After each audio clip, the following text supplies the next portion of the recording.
Hey guys, thanks for tuning in. You're watching In Deep on the Delta. My name's Steve Cooper, and this is the Delta Fishing Report for February 25th. We're going to get right into it, and we'll start off with Clear Lake. The report from Clear Lake Bait and Tackle, fair. Not really worth going up there.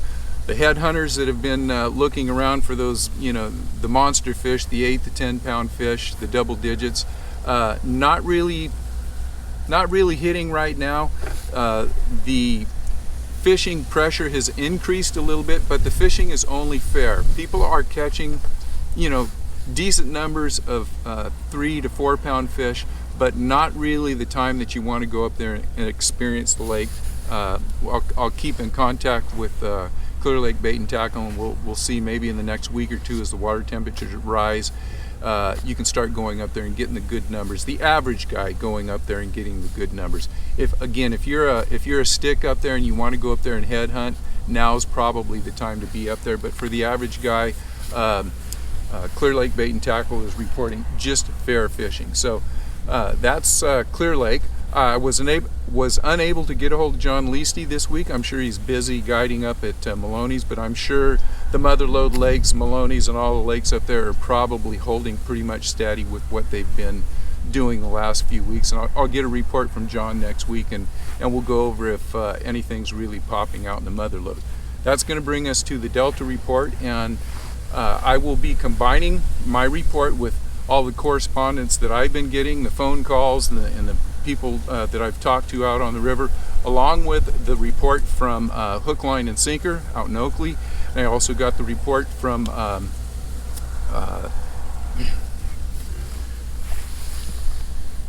so let's get right into the Delta report, and I will be combining my report with the information that I got from Hook, Line, and Sinker, Outdoor Sportsman, all the correspondence that I've been getting, and the people that I've been talking to on the river. And there's definitely an upswing on the Delta largemouth bass. Water temperatures are steadily increasing. We're getting a steady 52 to 53 degree temperature in the morning, and that temperature is getting up to 56, maybe even 57 degrees, depending on where you are. When I'm talking about my personal experience here on the Delta this week, I have been fishing from, let's just say 14 Mile Slough down the channel, maybe to as far as Prisoner Point. South, I've been down to Bacon Island area, and north up to almost up to Terminus. So that's the area of the Central Delta that I've been covering. And the fishing is definitely on an uptick. Let's talk about stripers first. It's not getting a lot of reports. I've been seeing a lot of guys out, especially on the channel, fishing for stripers, but I don't have a good report on the stripers. I know they must be catching some fish. I don't think that there's a huge slug of fish anywhere in the Delta. They're spread out, and the guys that are hardcore striper fishermen are out there catching fish. They're not talking a lot, and they're putting in their time, but they're probably catching fish. So let's get that out of the way. We want to talk about largemouth bass. I'm going to start off with a report that I got from one of the viewers, Gregory, and I'll give him congratulations. Gregory fished the NorCal tournament last week. He had 21 pounds, I think 4 ounces, and he got second place. And so congratulations to Gregory. And Gregory was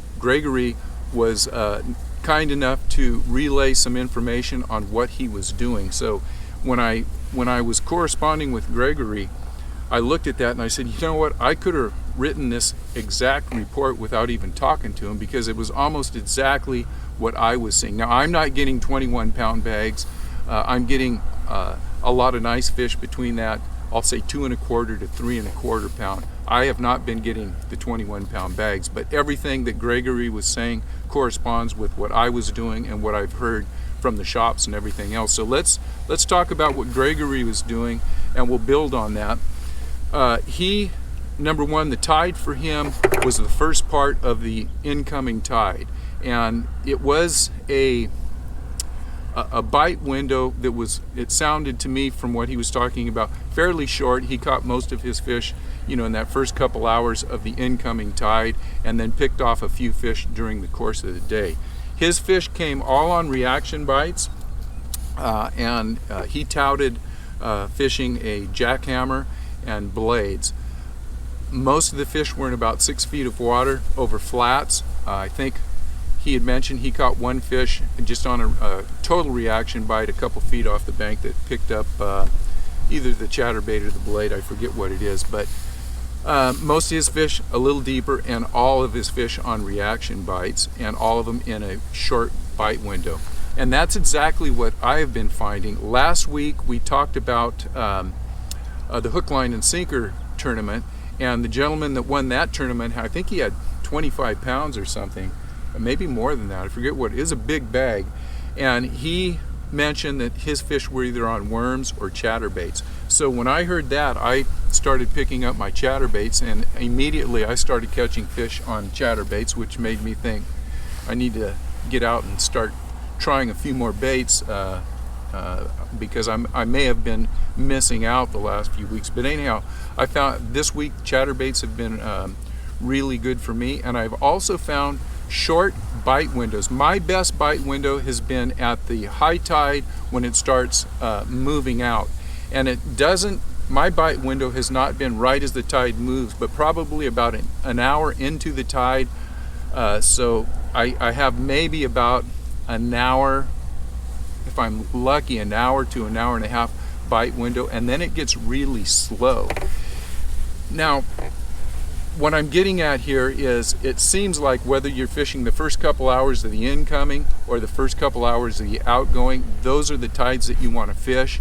And I think the bite windows are going to get bigger as the water temperature, the bite windows are going to get longer as the temperature rises. So what we're really looking for, the average guy that's going to come out here, you don't want to just have, you know, a half an hour or 45 minutes or an hour period where the fish bite, because if you really don't know the delta, you could be in the wrong spot, and that's why a lot of the guys in the tournaments are doing really well, and a lot of the guys are basically doing nothing. Short bite window, and they're in the wrong area at the wrong time.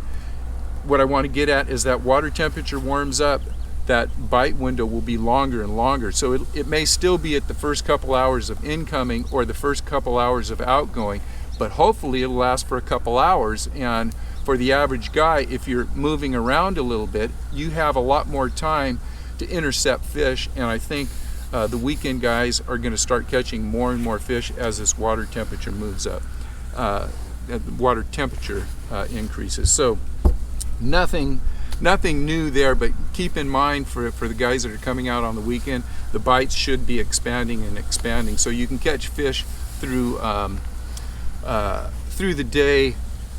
You're going to have more hours to get your bites in. I do want to talk about chatterbaits, because that is my number one bait for this week. It would be fishing a chatterbait, especially when the wind is blowing.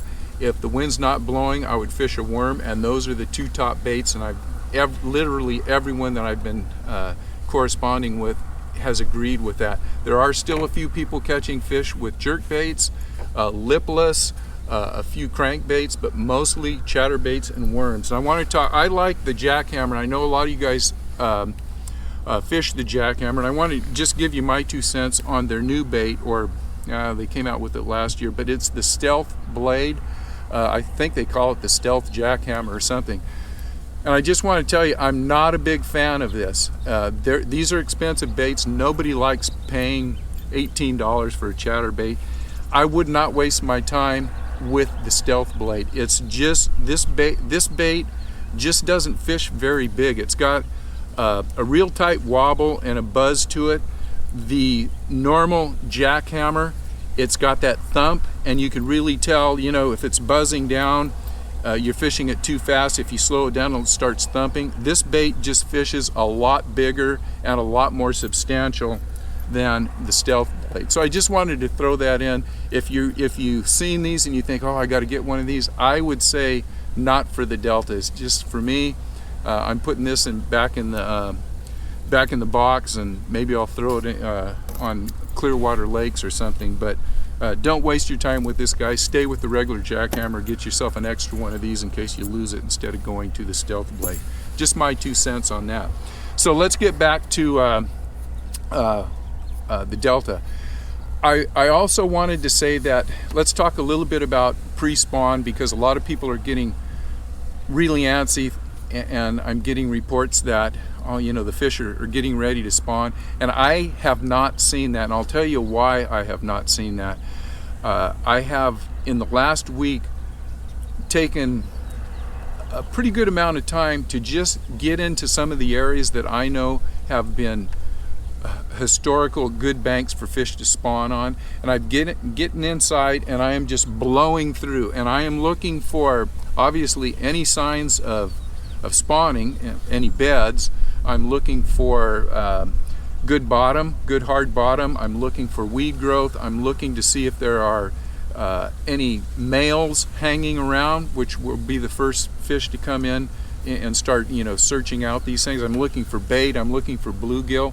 And literally, I have not spooked anything out of shallow water, and I'm talking about 2 to 3 feet. I've actually only spooked a couple of fish, and both of those were females. One of them was, they were both about 4 pounds, and one of them was tucked into some tules, and as I went by, he took off, and the other one, or she took off. The other one was out in the weed hydrilla, and I just spooked that fish out. But that area of 2 to 3 feet of water where we would expect fish to be spawning, there's just not a lot of fish in there. So to me, that's telling me the bulk of the fish are not ready to spawn. It is kind of pre-spawn. Now, I'm going to contradict myself, because I've talked